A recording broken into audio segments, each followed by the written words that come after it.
We'll call that good for the audio. So let's explore some of these ideas. What is, as you review your notes from last Thursday and as you listen to this, was there anything in there that really kind of struck a chord with you as far as, something that like, wow, or, I don't buy that or whatever? The first thing that you said today is our responses will change the things that happen to us, and I've noticed that in my own life. It's incredible. Can you give an example? It's just the way that you choose to react to things really affects what you begin to see in your life. Mm-hmm. You stop noticing the things that bother you, and you start noticing the things that you really like. You see more and more and more. It propagates and grows on itself. I can't give a specific example. Can anyone? I mean, I agree. What? Style. You can notice this, that guy don't like that style. You notice it more. Mm. Kind of the thing. Kind of like when you buy a blue car and all of a sudden everybody else has a blue car. Yeah. Everyone's driving the same Maserati that you're driving. One of the things that I shoot to live for, or shoot to live by, is loving everybody, because as soon as you start to hate something or someone, they get all of your power and they get all of that. Like with the rattlesnake, for instance. The dang thing bit him. He has every right to hate that guy. But as soon as you go chase after him, it's just going to make the matter worse. So you suck out the poison, get over it, and start moving on. Good. Good. It's amazing how, and we play with this a lot more in the other class than we do in this one, but the idea that you become what you think about all the time, and you attract what you think about all the time. That you actually, that which you're thinking about becomes your reality. That is what is our reality. And so if you're constantly thinking about how much you want to get back at somebody for doing something, that's your reality, because all you have are your thoughts. That's all you are, is continuous thinking and then acting on that thought subsequently. So I really like how you said memory and imagination is like the best thing to like exercise, because it's your best freedom against anything. It's like using your imagination, like you can turn anything into a good situation. Because you just kind of make it up, and it's a good way, I don't know. No, you're exactly right. And as we get into today's stuff, we're going to explore how we can develop this muscle of choosing how to respond. Because what did he say? Everyone responds to things, right? We are constantly responding to the things that are happening in our environment, or to the things that we're thinking about. We're constantly responding. He said reactive people respond on the basis of what? Did you catch this? Emotions. And what did you say? Things happen. Yeah, they like, oh, it's rainy. This is the one that kills me, and we all do this, but oh, it's Monday. I guess I should be bummed today. Or it's Friday, and I guess it's a good day today. Really, this is a statistic that just, when I heard it, I just couldn't believe it. But if you think about it, it makes perfect sense. Going back to our discussion on stress, I don't know if we mentioned this. More people die. Did we talk about when more people die on what day of the week would you guess, based on what we talked about with the effects of stress? Monday. More people die at 9 o'clock on Monday morning than any other time of the week. What's happening at 9 o'clock on Monday morning? Most people are going to work, and most people hate their jobs. And because of that, they have a perception that is, or they are making a response based on their emotions about it. Another thing that's interesting, what day of the year are there more deaths than any other day of the year? Close. Last day in December. Thanksgiving. New Year's? It's the day after Christmas. Now, when you say, yeah, why are you nodding your head yes? Well, because I can imagine, like, if you're having a Christmas without people and stuff like that, it would be really depressing. Like, I And- can't imagine what it would be like if I didn't have my family. I Mhm. feel like the next day, like, everybody, like, you're seeing all of everything, like, the people together and, like, dinners, All and their then all cool of a sudden, cousins. the next day, you're just like, I don't know. I think I'd be Right. miserable. There's one interpretation that they're making. What's another interpretation that people make on the day after Christmas? Not alone. Sometimes people have family that they absolutely hate it because of the whole Good. past business. Good. So you've been through all that, and now you realize why you hate your family so much. No, I'm just kidding. I'm just kidding. Is it the Corey? letdown you're thinking about, like it's like the build up to Christmas, the high, and Okay. all of a sudden it just drops. Could be that. And you realize that you got a credit card bill that is, you got to take care of now. I mean, all of these things are interpretations. In other words, we're responding on the basis of emotions and circumstances. He said the proactive person responds on the basis of what? Values. Decisions that they have made about things. And that's what I want to explore today. One final comment that Covey said, and I think it's possibly one of the most enlightened aphorisms, one of the most enlightened statements I've ever heard. He said, if you think the problem is outside of you, that thought is the problem. Tune into that. If you think the problem is outside of you, that thought is the problem. Now, why does that make sense now to us? Because you immediately just like release control. You don't have any control anymore once you decide that. You're Yeah. just prone to the circumstance. Right. So that's a problem. Right. You can't react to it. You have relegated your power to the circumstance as opposed to your decision about the circumstance. And let that circumstance control how you decide to think and ultimately feel. Corey? I've heard this, if you think that your problem is because of everybody outside of you, then everyone else will have to go get better. It's their problems for you to get better. For you to feel better. And that's a no-win situation no matter what. Right? Yeah. There's no way you can win if you need everyone else to change in order for you to feel better. There's no possible way you'll win. And that's not how life's set up. But we're not enlightened to get to, we haven't figured that out until now.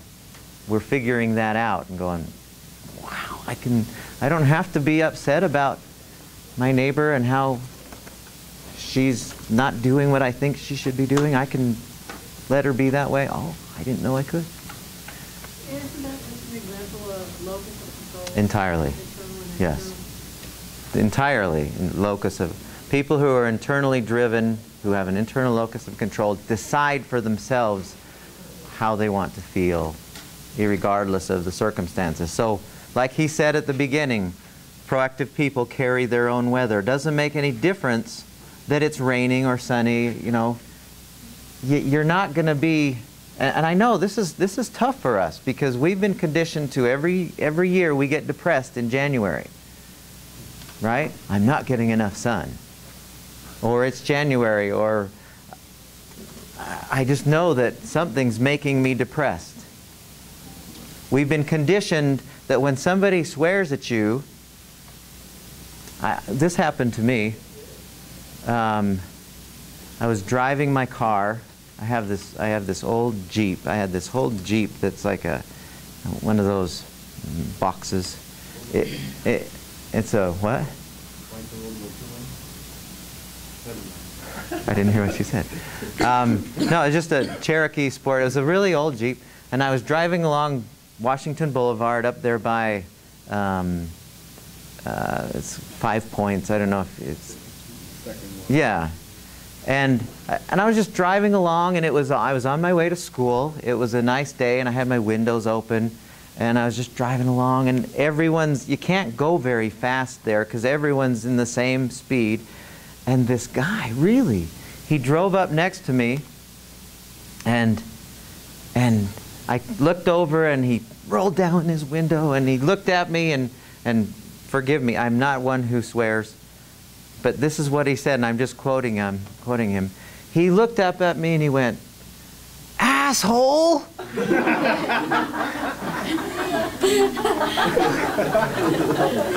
And I'm driving, I went, "How do you know?"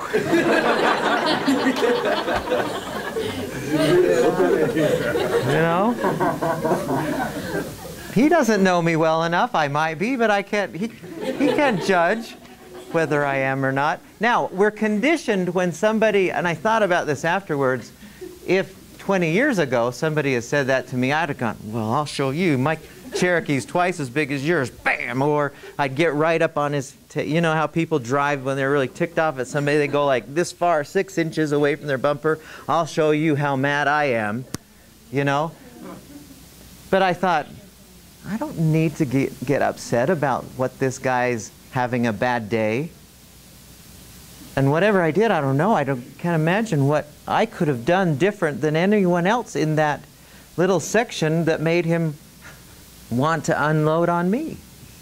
But I was thinking, you know, my thought was, I decided to respond from my own values and my own decisions, and my own values say, people can't help it. It's their own fault that they have these problems. Whether that's true or not, I don't know. But that's the decision I've made about it.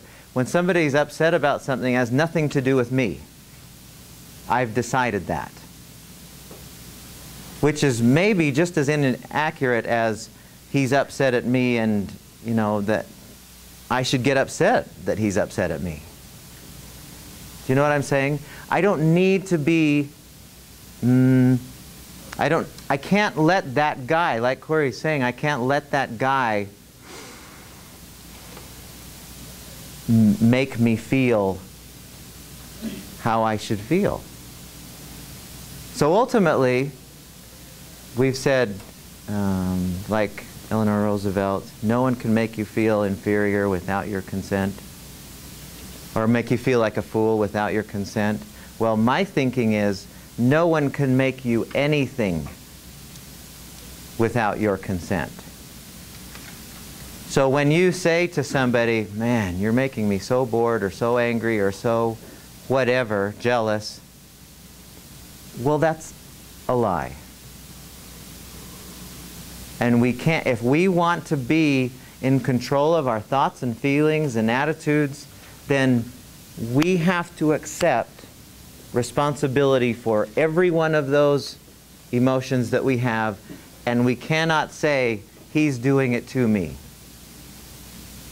That's the essence of what I think Covey's trying to tell us.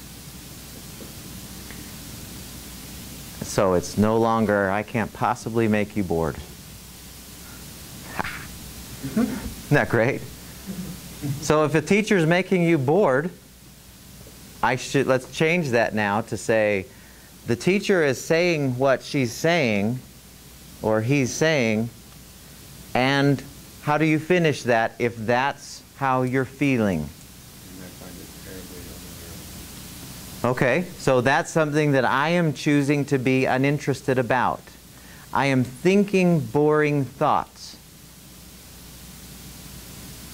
He can't make you bored, or angry, or upset, or anxious, or anything, without you deciding to have that be the case for you. And his focus, remember his comment that he made from Viktor Frankl's book? The last ultimate freedom. Did anyone catch that? It's on your quiz, I promise, so I suggest you get this down. What? The power to choose. The power to choose what? Nope.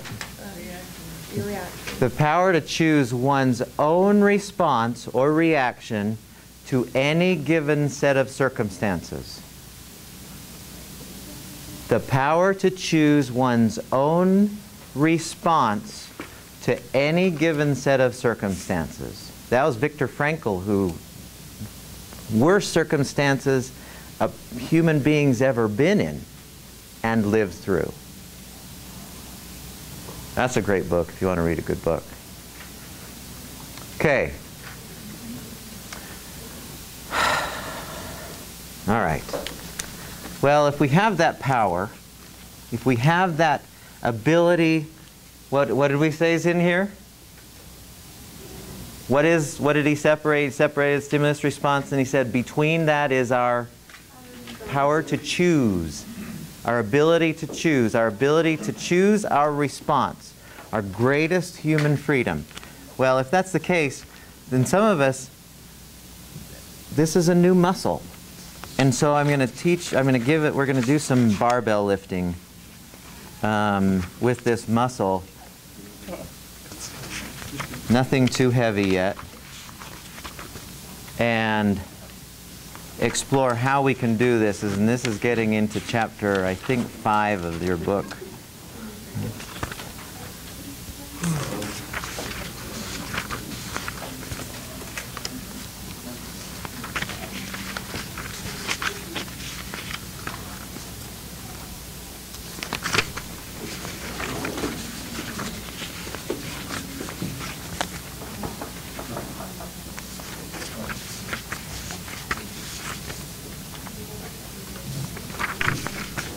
Okay. This is something that I created. Sorry about that. This is something I created a few years ago. And so far, and if you have any other things to add to this, this is kind of evolving, but it's still, as far as in the years that I've been teaching it, it still works. It still fits. It still seems to be an accurate way of when Covey says our ability to choose our own response, then the next question is, well, how can I respond to things? And pretty much, I've been watching. I'm hugely interested in human behavior. I love watching people and how they are in situations. And so I've been kind of keeping an eye on this, just to watch how people respond to situations, whether consciously or unconsciously. And it seems that, to me, so far I can find 7 or 8 ways that we can kind of categorize different ways that people respond. So I want to walk you through this, and we'll use examples so that this will be perfectly clear how it is that we can respond more proactively. So you'll notice there are several columns. The first column says degree of inner peace.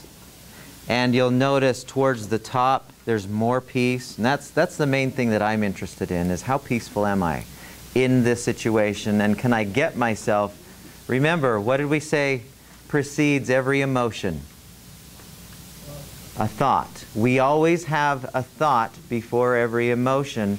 If that's the case, and we want to feel good, and in my case, I love feeling peaceful. Even when I'm playing full court basketball, I still want to feel peaceful in it. I find I play basketball better when I am peaceful. And so we have to ask ourselves, how do I get myself to that emotion, or joy, or happiness, or whatever emotions are our favorites? It still works here. The next column says usefulness. In other words, how effective is it towards either relaxation or stress?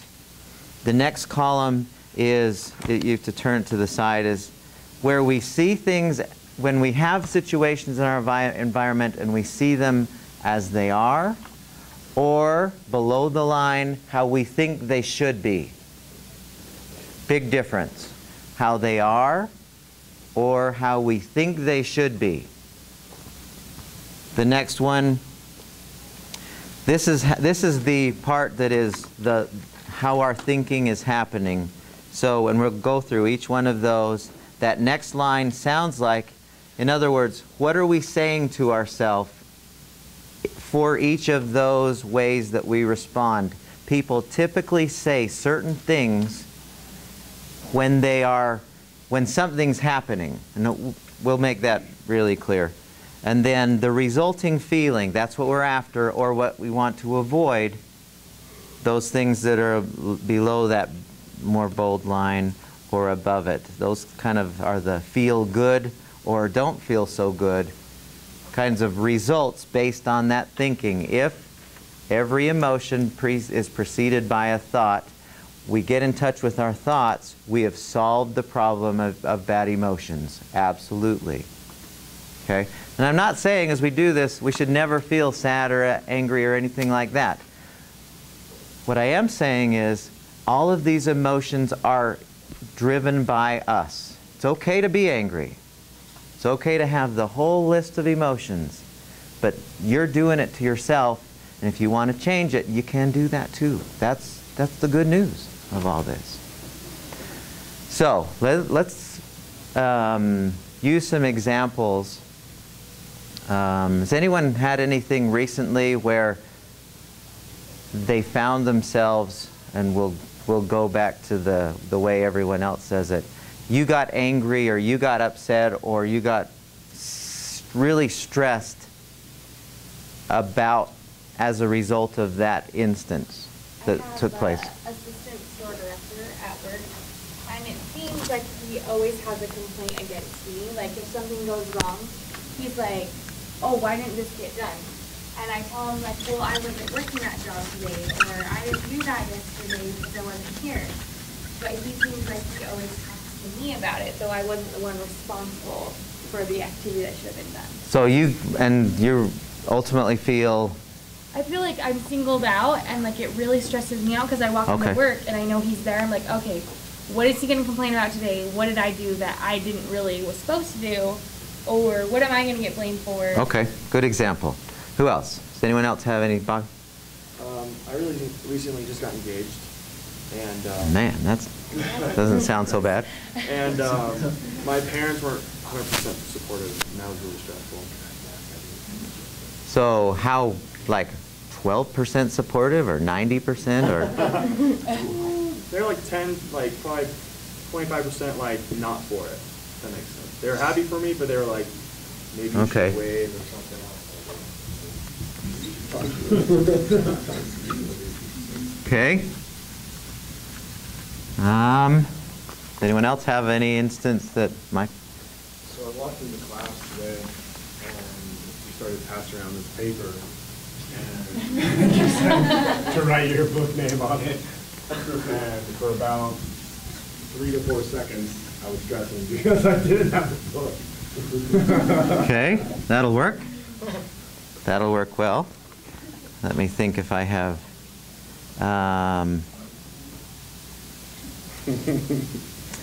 Okay, this happened to me, and it's a little more serious than some of those, at least in my interpretation. One day I was playing basketball, and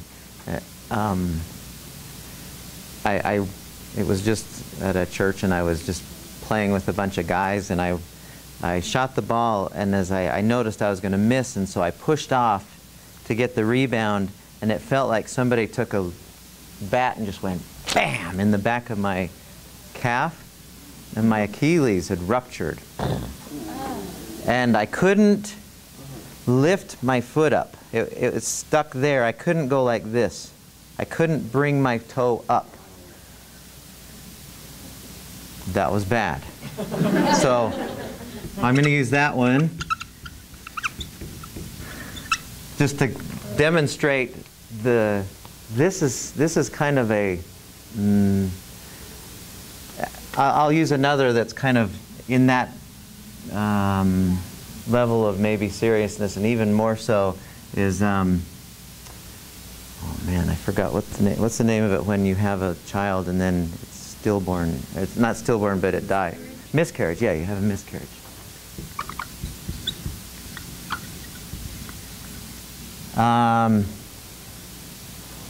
Has anyone else got anything?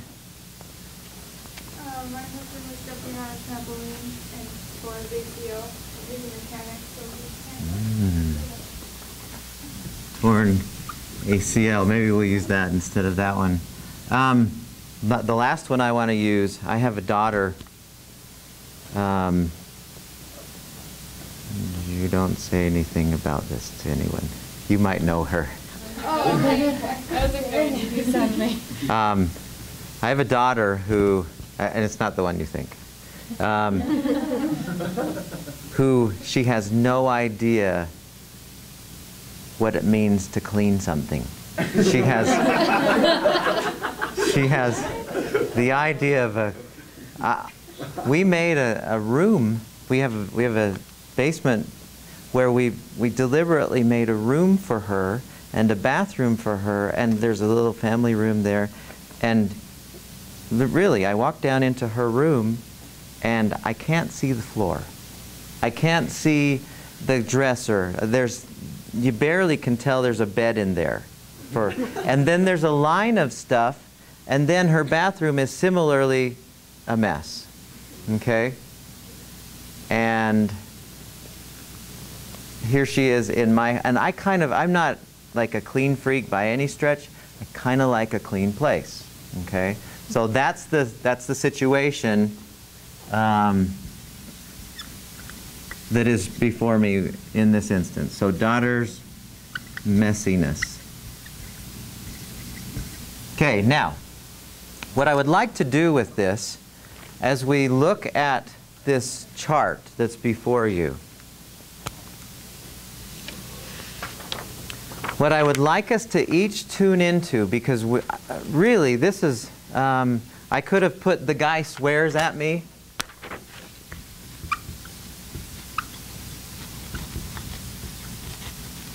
And it's still the same thing. See, this applies to every instance in which we are conscious. It can apply. And actually, I say, it is always being applied. We just do it either consciously or not consciously. We either use our muscle to go toward these feelings that we'd prefer, or we forget, and then we wonder why we're so ticked off or stressed or whatever. Okay? And it's really that universally applicable. Okay? We just are using some situations that came to mind. So what I want us to do is to ask ourselves, kind of focusing on this sounds like what we would say to ourselves column, and ask ourselves, okay, this lowest part, and these three that are below the line aren't necessarily in any order of quality or value. They just happen to be below the line, and I can't stick them all on the same line. But they all have the same ultimate outcome of turning on the stress response, turning on the protective response, and resulting in feelings that we would call unpleasant. Okay? So when we are in this, let's start with attachment or rightness. When we're in this mode, when something happens and we have the opportunity to respond, what does this sound like in our head? If here's what is suddenly happening for us. So for example, who was it had the torn ACL? Husband? Was it your husband? Yeah. So if he's in that instance and he's in about being right or attached to what's going on, he would say something like, God, this shouldn't have happened this way. Okay? When I have this torn Achilles, man, I was in good shape. I stretched out before the game. That shouldn't have happened. Complainer, coworker. You know, he needs to be more friendly to me. Okay? Guy swears at me. No, he doesn't have any right to say that to me. He doesn't know about me. Okay? Disapproving parents. They should be more approving of what I'm wanting to do. Okay? Can you hear this is what we're saying to ourselves. in the instant of the event. What's he doing giving us assignment like that? That shouldn't happen. Right? That's what he's saying to himself. How could I possibly have had a miscarriage? Now, what is the problem? You should be more clean in my house. You're in my house. You should be clean. You should take care of things.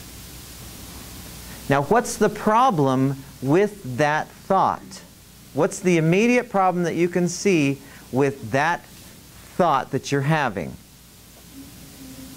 Okay, the resulting feeling is one of not so happy, but what's an even previous to that? Because that is true. Okay, so you're releasing responsibility for the emotion you're feeling. The fact that he's a complainer, the fact that this guy swears at me. What's the problem with responding that he shouldn't have done that?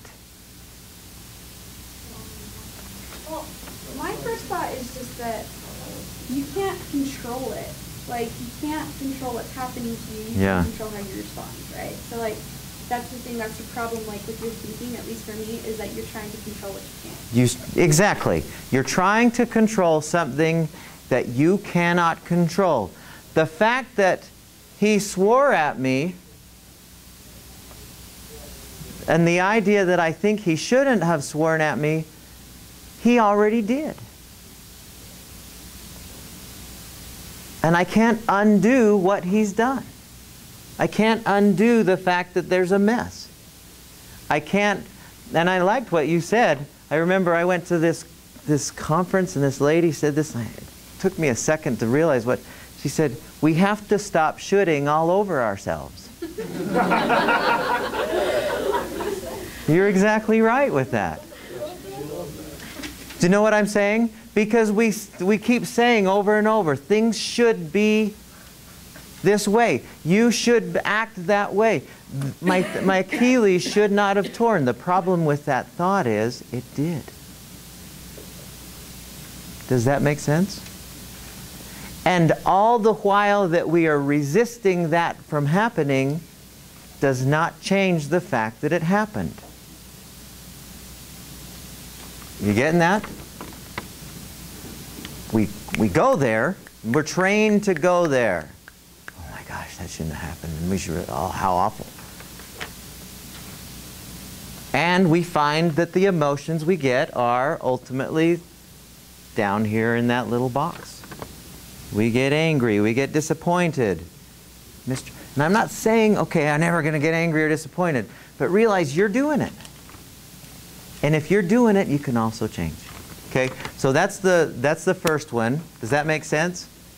So whatever we're thinking, we are saying this shouldn't be this way. We're attached to how we think it ought to be. It ought to be different. It isn't. You're exactly right. We don't have control over virtually almost everything that goes on around us. Okay, so the next level up, this is what the guy did who showed up next to me in the car. Instead of him, he decided to throw out a judgment at me. Well, I'll show you what you really are.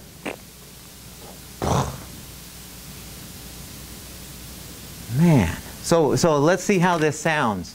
Torn ACL. When we're making a judgment about it, what might that sound like in our heads? When we're talking in our heads about the torn ACL or the torn Achilles, and we're making a judgment about it, what does that sound like? Hang in here with me. What? What do you mean? Like after my husband pointed to ACL, I said, oh, I really should not have been showing up on the scaffolding. Now I'm corrected. Good. I'm such a jerk. What was I thinking? Okay, the guy, the complainer, coworker. So what do you find yourself saying about this guy to others when you, oh, let me tell you, and fill in the blank of what you call him, right? That's where we turn to. Guy swears at me. Well, let me tell you what kind of person you are. You disapproving parents. Man, they're mindless. They haven't got a clue what I'm about here. Send an assignment. What a stupid professor for doing that. He should do that. You know, we waver between those bottom two. I guess I'm not worthy of having this child. We make up stuff. My daughter, you know, what am I saying to myself when I go into her room? What thought am I having that is judgmental or that is, you know, blaming or criticizing that results in, or that when I see the room? Okay, but that's the judgment call. That's the, what am I saying? You could be saying, like, if the hamster ever got out, we'd never get him back. She bought hamsters recently, too. Maybe you ought to let him out. You don't know, you don't know her either, so it's the one that you're not best friends with either. Yeah, what a slob. What a slob. How are these hamsters? I mean, you know, you make judgments about people all the time. What's the immediate problem with making a judgment about somebody? What's the immediate? They're never accurate. You can't possibly be accurate. I mean, think about this, and I'm not trying to be all moral or anything, but from a very practical standpoint, how many life experiences have each of you had?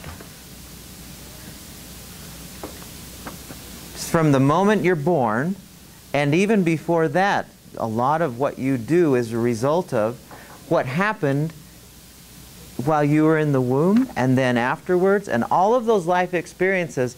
And to say that I can tell what kind of a person you are based on my limited understanding of where you've come from, there's no way we can be accurate. There's no possible way we can be accurate. Slob, how do you know? How do you know? There's no way you can tell. I was just going to say, like, when we were looking at the, like, ways that you also mentioned in this one, was comparing. I think comparing can be one of the absolute worst things because you think about it and you're like, well, they didn't tear their ACL. They must have been in better shape than I am. And so then it makes you go into this, oh, that shouldn't have happened because I should have done this. And I don't know, like, exactly. To me sounds like it can be, like, applicable to all of those situations, but some of the worst because you don't know the other people's situations. You don't know what they've experienced to get to where they're at. And so if you compare yourself to that, then you're just, like, digging yourself into, like, an exactly. hole. Exactly. Perfect. So how do you deal with that when it comes to family or jobs? Because they're always being compared. Like, they always have a set standard, but jobs will always say, you need to be more like this person and set them up as an example. Well, I think that's a difference when you're setting up a standard for something to which you need to, like as an instructor, we have certain standards. As a professor, we have standards.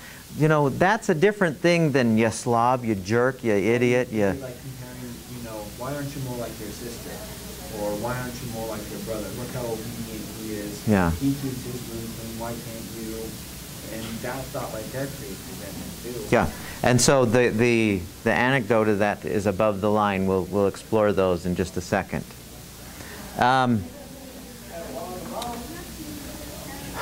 Let's see.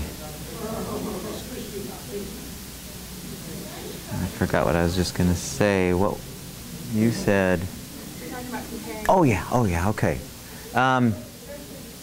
The other thing that I have noticed about comparing, which I think is fascinating, if you observe people who have a tendency to put people down, she's such an idiot. Their attempt is to try to boost themselves up, to be superior somehow than the other person by putting that other person down. Right?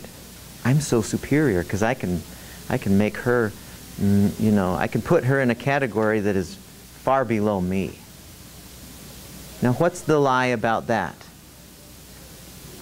See, I'm convinced ain't nobody any better than anybody else, and nor does anyone have the power to be better than anybody else.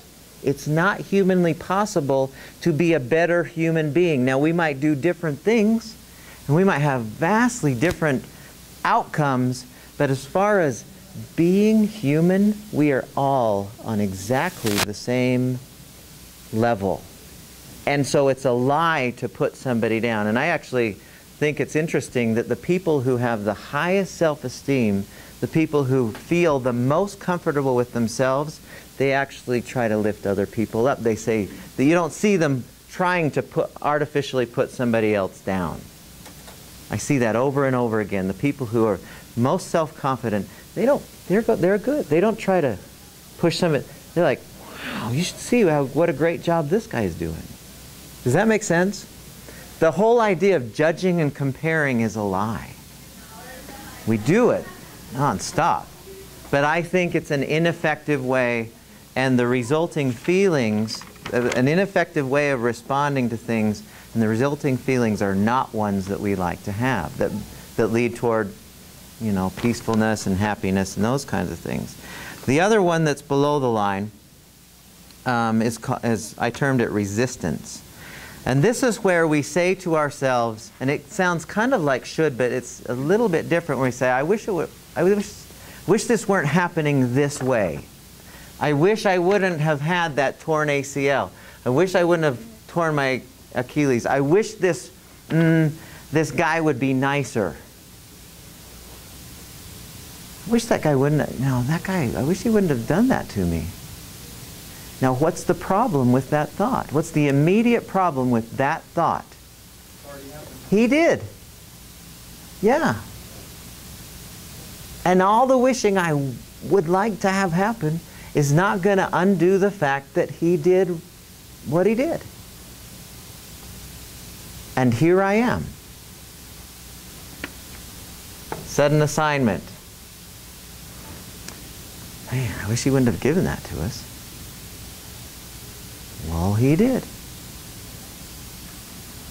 And all the wanting it to be different is not going to change the fact that this is how things are. I find it fascinating how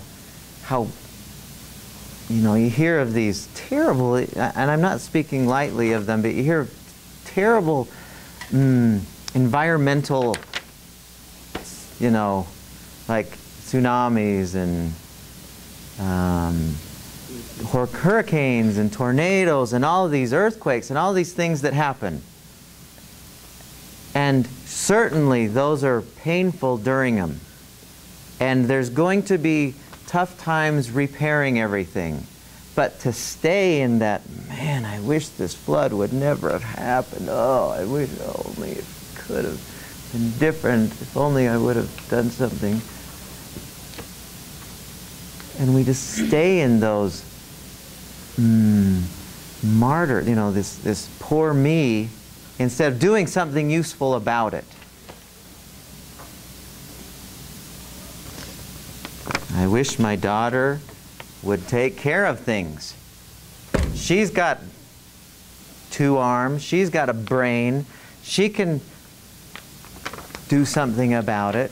And then you've heard of people. I have this neighbor who I'm sure every night she just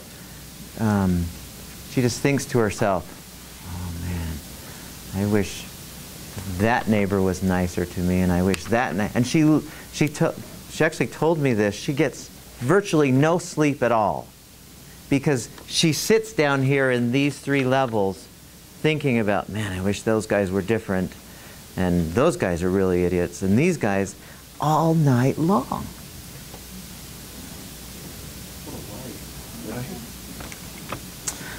So you can see,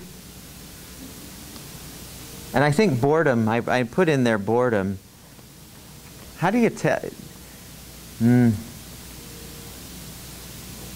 There's a way to tell if you're resisting what is happening. If you're resisting the way things are. In other words, when you're saying resisting, meaning I wish things were different, there's 2 or 3 ways to tell if you are resisting. One is if time slows down for you. When time is going much slower for you,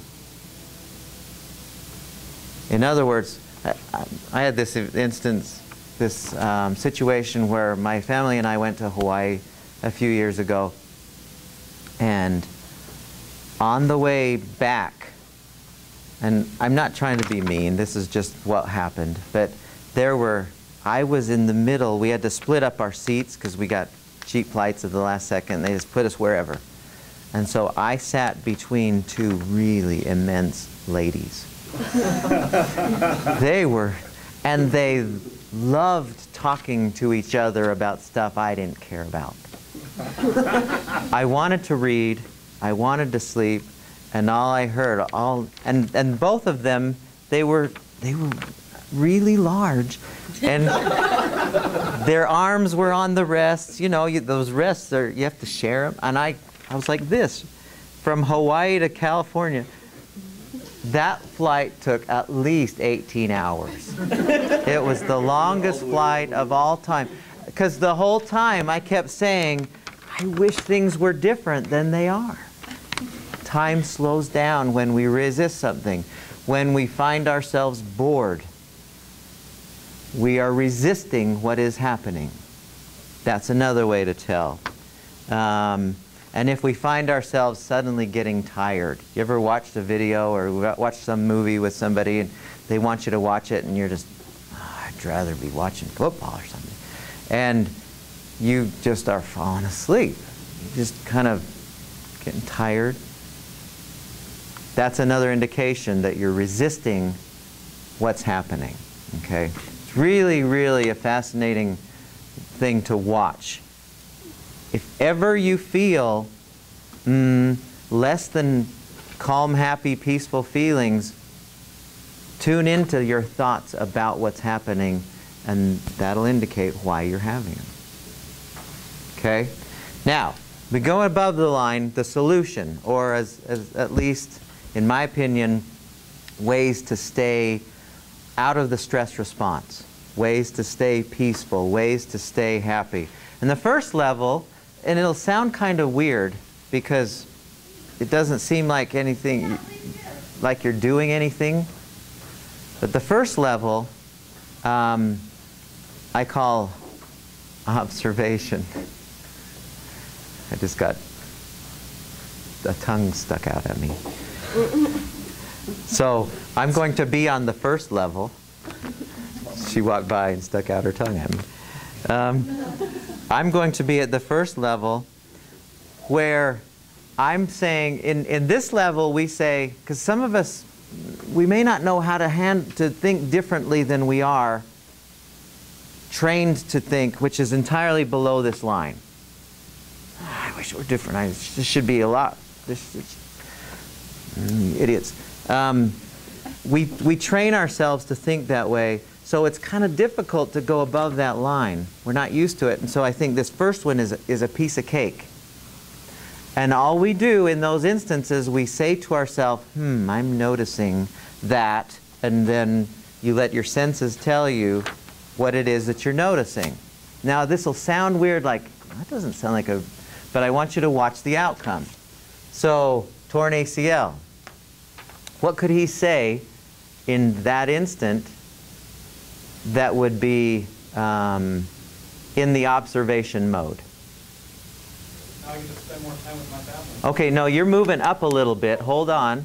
When you're still, you're jumping into more positive things still. But if you're in the observation mode, what would he say? Oh, I'm noticing that.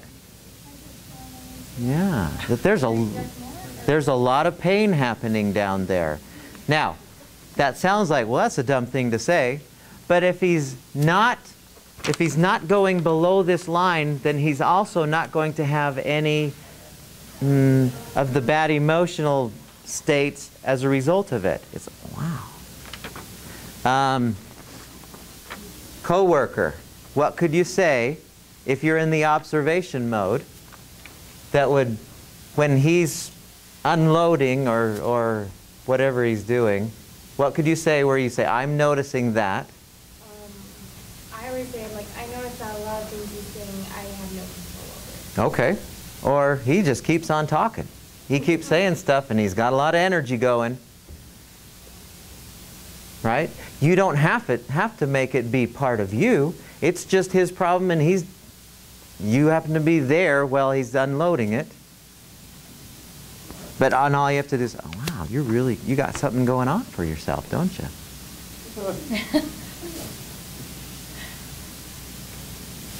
Okay. Guy swears at me. If I'm in the observation mode, what do I say? What's the thought that I have? Noticing this guy is not very pleased. Yeah. There you go. I'm noticing. Now, if I say that to myself, get this. If I say that in that way to myself, what's the resulting feeling I'm going to have? Empathy. Maybe. What's an even more likely feeling that I will have when I just go, wow, I notice you're pretty upset about something? Maybe. I mean, that's pushing it a little. I would be more just calm. You know, oh, you're having a big, rough day. Okay. It doesn't, and and what you were saying earlier, see that if I respond angrily, how's he likely to continue to respond? Get more angry. He will, and so that's why we have wars and arguments. But if I just go, wow, that's something for you today. I'm noticing you're pretty upset, and then just, it kind of, what was his likely response to that? Okay, if it was just entirely, wow, you got something going on, and I just keep driving, he's going to go, well, I can't get this guy. Okay, I guess I'll keep going. It shapes how we respond to things, shapes subsequent events. Imperceptibly, maybe, but it does do some shaping. If I go down into my daughter's room and she's not there, there's nothing I can do about the fact that she's been messy, and I see this room, what is that going to sound like in my head? What am I going to be saying to myself? What? Yeah, there's a lot of clothes here. Well, that's interesting. There's a lot of stuff going on here. Now, if that might think, well, that's a dumb thing, but if I'm thinking that way, what emotion am I not going to have toward her? Is that a good thing? Yeah. The last thing I know for sure, at least with her, the more I resist how messy she is, the messier she gets. The more I just let her have, where I stay in this above the line part, one, it doesn't affect me. I'm like, it's like, you can have your messes, and I choose to be peaceful. Going up, and I'm going to combine two of them. I'm going to put together acceptance and allowance. And essentially on these two, you're essentially saying, it's okay. That's how you are. That's how things are. Things get a little strange, So, like, you tear your ACL. Okay, that's what happened. Must be some reason why I'm supposed to have a torn Achilles right now. And that's what I had to say, because I was so upset. I was actually in training for some races that summer, and all I could think about at first was, man, this is just screwing up all of my training for the runs. And I kept getting angrier and angrier, and finally I just said, okay, I'm going to go above the line. Must be something else that I'm supposed to do. And it turned out that summer I wrote a textbook. It was that summer when I wrote most of the book that we're using for this class. I had a lot of extra time on my hands because I couldn't do a lot of things that I like to do. Okay, guy swears at me, or either one of these, complainer, coworker. What would you say to yourself? Remember, it's your thoughts. What would you say to yourself at this point, or at this level of acceptance or allowance, as he's continually being whatever he is, doing whatever he's doing? Just, this is how he is. And Yeah, he can't help it. him. I love saying that to myself. He can't help it. That's just how he is, and he can't help it. I don't think that's true, but when I say that to myself, that's like, okay, that's why he does that. He can't help it. Okay? That's just that's where he is today. Okay, disapproving parents. I get it, that they may not like how I've chosen to spend the rest of my life. And, you know, I'll have to live with that. Instead of resisting, they should approve. No, that's where they are. Okay, sudden assignments happen, pop quizzes happen. I'm in school. That's what happens from time to time. I've handled them before. I could probably handle this one. Okay, miscarriage. Wasn't the right time for that kid to be in our family. My daughter's room. She's that way. Maybe someday she'll grow. Do people grow out of that messy? I hope. Do they? My other daughter is just as clean and as, I mean, it's just amazing. I don't know how they grew up in the same family, but she's just so opposite. But do you see how I feel when that's how I am? If I'm that way, what's the feelings that I get? I'm okay. It's really interesting that, I don't know if any of you remember looking at Abraham Maslow's hierarchy of needs. Remember what was at the top of that in his triangle of hierarchy of needs? What was at the top? What did you say? Or self-actualization, right. In other words, he went all around the world and he found people who were functioning at their highest psychologically, and he said there are a few characteristics that these people have, and one of the things that he said was common to those people who were self-actualized is they were accepting of most everything. They just accepted, they got it about what you're saying, that you can't do anything about this. It's far wiser to accept it than resist it. Okay, now, I want to just play with these last two really quickly, because I think these are where we can change it to our greatest benefit, any situation. In the discovery mode, we ask ourselves, what can I learn from this? What is it about this situation that I'm supposed to learn here?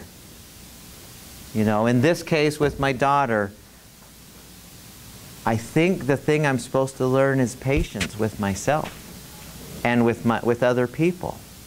That's a far better emotion than anger at her.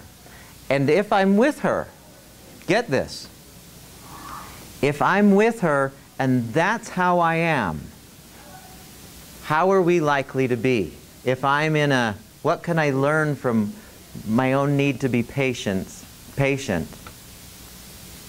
How are we likely to be in our relationship? Is it going to be awful, or is it going to be great? It's going to be good, huh?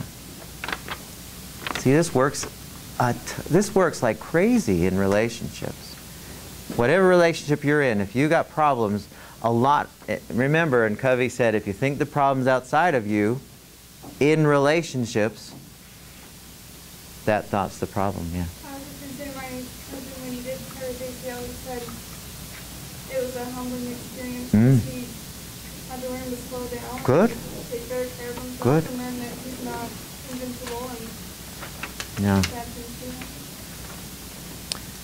when we ask ourselves, what can I learn about this situation? It's a far higher way of responding. The highest level, I'm convinced, is that of gratitude. Yeah. When you understand the higher principle of there must be some reason why this is happening and it is for my good and I'm grateful for it, the resulting feeling you get is joy. The resulting feeling you get is serenity. You get peacefulness. When in every instance, and you consciously go, I'm so grateful I have a daughter. I'm so grateful I'm in school. I'm in the top 1% of the whole world as far as academics. I get to be in school. I'm so grateful I have